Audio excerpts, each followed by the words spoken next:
Hey everyone, and welcome. Today, we're going to talk about something that's really changing the way people stay in a bustling city like Dhaka.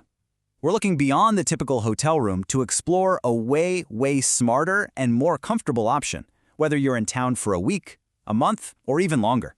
So, let's dive right in. First off, let me ask you something, especially if you've ever been on a longer trip for work or maybe with family. Do you ever just get tired of living out of a suitcase? You know that feeling? Eating out every single night, trying to get work done from your bed, and just feeling like you're in a space that isn't really yours? Yeah, it's a super common frustration. I mean, look at the traditional hotel stay on the left. It can feel so restrictive, right? You've got this one room that's supposed to be your office, your bedroom, and your living room all rolled into one. But now, look over on the right. There's this modern alternative popping up, one that gives you separate living spaces, a real kitchen, and a level of privacy that honestly changes the whole game.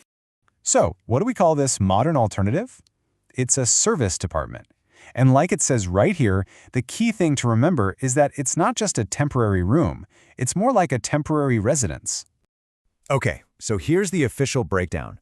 It's a completely furnished apartment that kind of blends the freedom and privacy of having your own place with all the perks you'd expect from a hotel. You know, things like housekeeping and security. It's really the best of both worlds. And when we say fully furnished, we really mean it. You're not just getting a bed and a tiny desk. Nope, you're getting separate bedrooms, a living area where you can actually relax, a kitchen to cook your own food. Plus, all the important stuff like Wi-Fi, housekeeping, and security are usually all bundled into the price. All right, now let's get to the heart of it all. The 6 key benefits that are making serviced apartments the absolute go-to choice for so many people staying in Dhaka.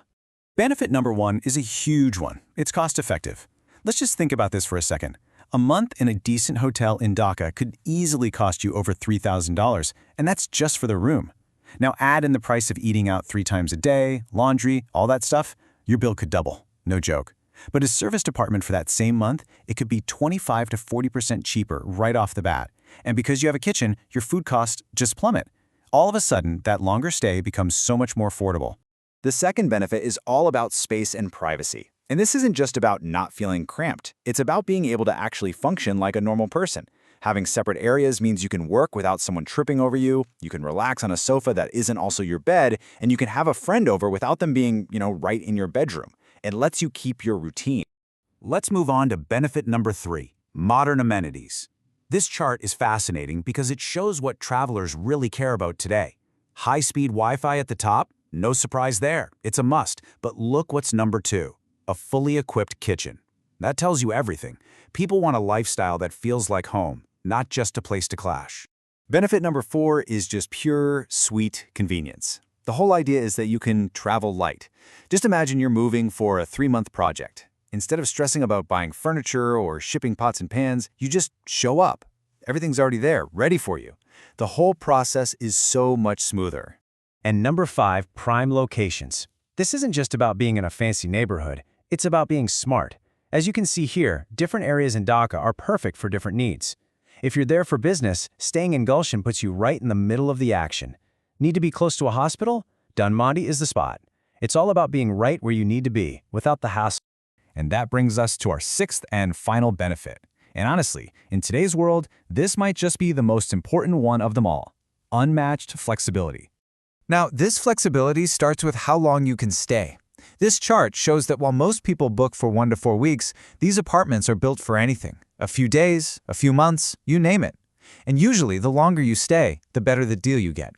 The point is, your plans decide how long you stay, not the other way around. And that flexibility goes beyond just dates. It's about the policies too. Just look at this comparison. Hotels can be so rigid with their rules about changing your booking. But serviced apartments, they were made for people whose plans might shift. You get more lenient policies, monthly contracts, and discounts for staying longer. Bottom line, you're in control. So, with all these amazing benefits, you might be asking, okay, who is this actually for? Well, it turns out it's for a really diverse range of people, and each of them has their own reason for choosing this. You've got your corporate travelers who need a quiet spot to focus and then properly unwind. You have families who just can't make a single hotel room work and absolutely need that kitchen. Then there are medical guests who need a calm, supportive home to recover in. And of course, people who are moving to the city and need a comfortable, ready-to-go place while they find their feet. So what's the big takeaway here? What's the one thing you should really remember when all is said and done? Well, it all comes down to a really basic shift in how we think about travel and accommodation.